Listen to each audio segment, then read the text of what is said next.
my name is Kaitlyn. I am the new intern at TLC for Human Resources and Marketing. Today I'm on a design and build project job site, talking to different staff, learning about what exactly they do. I'm actually going to have Stefan walk us through exactly what they're working on, so I'm going to turn it to him.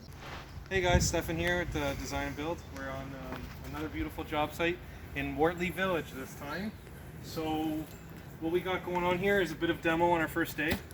We're moving two very large decks, and we're going to transition this portion of the job site, which was just a patio deck, nothing really on it, into a wall with some stone. So we're going to do Brussels Dimensional for a wall, and there's going to be some Borealis from Teco on top. What's a Brussels Dimensional? So Brussels is like a sort of a standard building block, we'll call it. A stone that we can just use for many purposes, but in this case we're going to be using it for a wall. And then the Borealis is a paver style. It actually has a wood plank sort of looking finish, so it's really cool.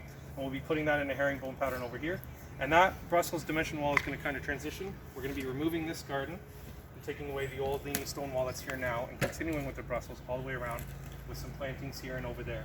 But the gold star of the job, or the focal point if you will, is over in this area. So we'll be removing, or we have removed rather, the wood deck.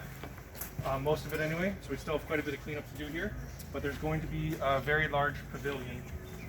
What a pavilion is sort of 4 pillars, wood structure, and we could do like pergola style with an open roof, or a closed roof like a house or anything else, so it can be an enclosed Cool.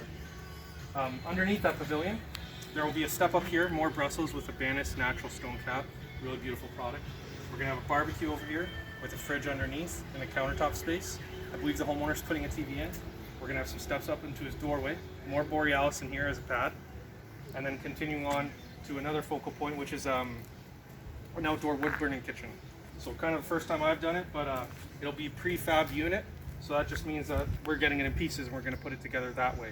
Cool. So you'll have the wood burning over here, some concrete removal, more Brussels dimensional and a garden on the side, more concrete removal, and then sort of a river stone area just to kind of clean it up.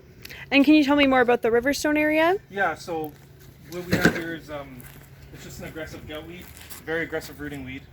It takes it's a pain to kind of remove, and as you can see, it grows like a jungle. To clean up the area, we just remove all of that, put down a fabric underlay, and put some Riverstone on it. It just spruces up the area and doesn't make it look so messy.